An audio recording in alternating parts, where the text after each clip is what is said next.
Our goal with the updates from Vishwakul is to simplify the biggest stories in the Indian markets and help you understand what they mean. We won't just tell you what happened, but why and how to. We do this show in both formats, video and audio. This piece curates the stories that we talk about. You can listen to the podcast on Spotify, Apple Podcasts, or wherever you get your podcasts and videos on YouTube. In today's edition of The Updates from Vishwakul, we have brought some interesting contents where we will be talking about. First topic, coal's surprising comeback, why the world isn't ready to say goodbye just yet. Second topic, how greed fooled investors. Welcome listeners. Before beginning, if you haven't subscribed to our channel, do subscribe for daily updates. Also, don't forget to share it with your friends and family. Let's begin with our first topic. Coal's surprising comeback, why the world isn't ready to say goodbye just yet. When we talk about coal, most of us think of it as an old-school energy source, something that the world is gradually moving away from. For years, the story has been about renewables like solar and wind taking over, pushing coal into the shadows. But the International Energy Agency's, IEA, latest report, Coal 2024, tells a very different story. It's a wake-up call for anyone who assumed that coal's decline was inevitable. In 2024, global coal demand hit 8.77 billion tons, the highest level ever recorded. And the IEA, which just last year was predicting that coal demand had peaked in 2023, now says that coal use is likely to keep growing until at least 2027. The shift in their narrative is striking. What changed? And why is coal refusing to fade away? Source: IEA. The growth in coal use is largely being driven by emerging economies, especially China and India. Let's break it down. 1. China's role, a heavyweight in coal use. China, the world's largest coal consumer, uses 30% more coal than the rest of the world combined. That alone is staggering. But what's even more interesting is how and why China's coal consumption is changing. Electricity demand surges beyond GDP growth. Usually, a country's electricity demand grows in line with its economy, measured as GDP. But in China's case, electricity demand is growing faster than GDP.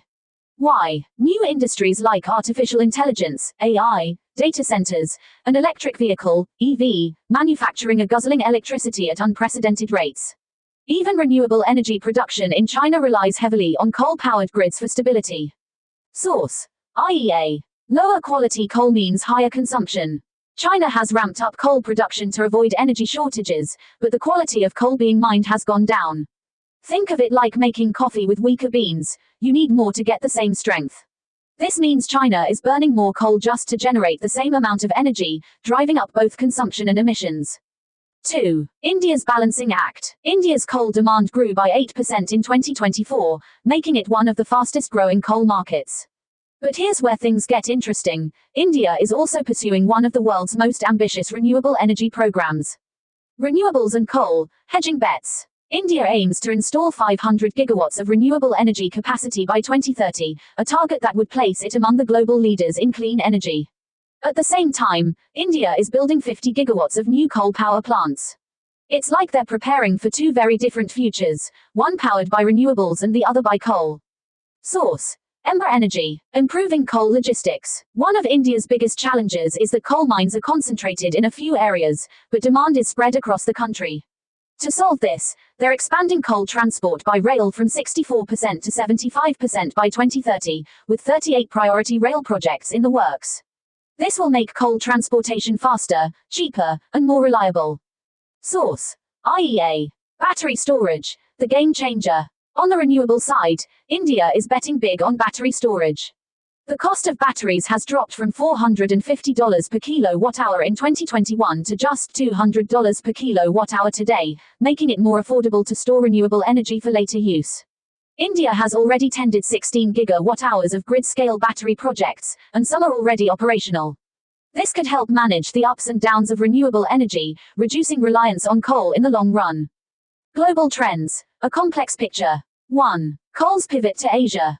The geography of the coal trade is shifting dramatically. After Russia's invasion of Ukraine, many Western countries cut ties with Russian coal. In response, 84% of Russia's coal exports now go to Asia, compared to two-thirds just a couple of years ago.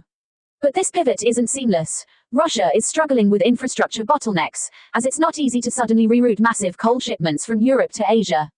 2. Emerging Asia drives growth. While coal use in regions like the EU and the US is declining by 12% and 5%, respectively, in 2024, emerging economies in Asia are seeing the opposite trend.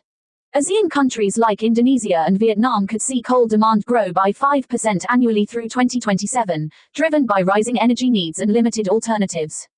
3. Production at record levels. The three largest coal producers, China, India, and Indonesia, all reached record production levels in 2024.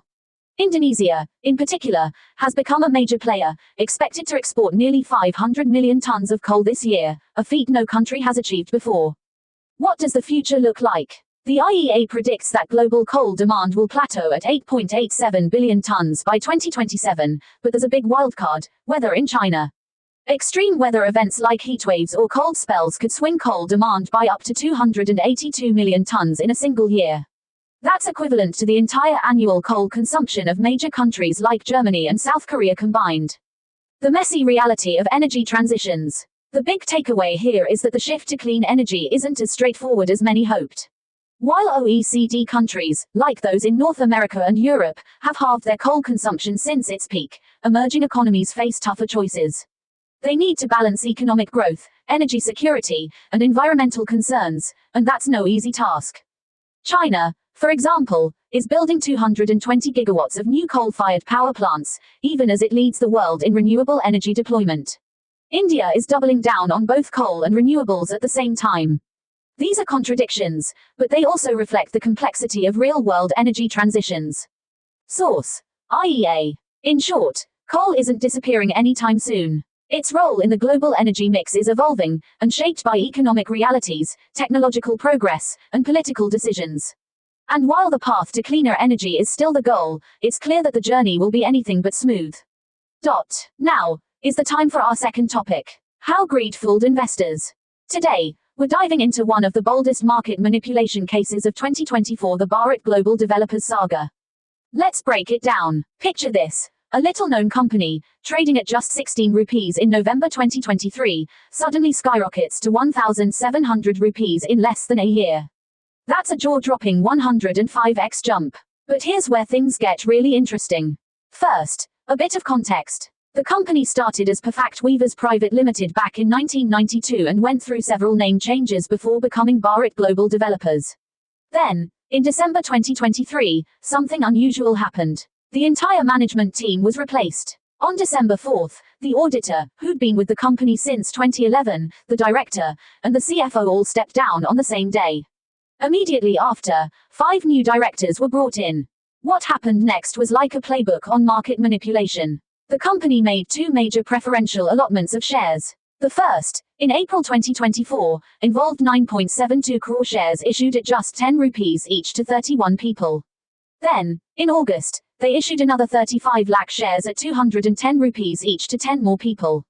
Together, these 41 individuals ended up controlling 99.5% of the company.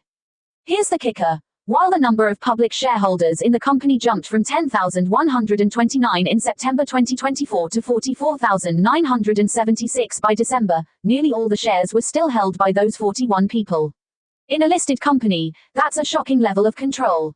The financials tell an equally suspicious story. Before FY 2023-24, the company had almost no revenue to speak of. Suddenly, revenue shot up from just 0.04 crore rupees in FY 2022-23 to 25.78 crore rupees in FY 2023-24. Then, in just 6 months from April to September 2024, it skyrocketed to 283.54 crore rupees, all without significant fixed assets. But here's where things get even more intriguing. Starting in October 2024, as the lock-in period for the first batch of shares was about to expire, the company began making some bold claims. They announced they had set up 6 new subsidiaries in industries ranging from aerospace to mining. They also reported securing massive orders: 300 crore rupees from McCain, 120 crore rupees from Reliance Industries, 650 crore rupees from Tata, and a 251 crore rupees deal through a supposed subsidiary in Dubai.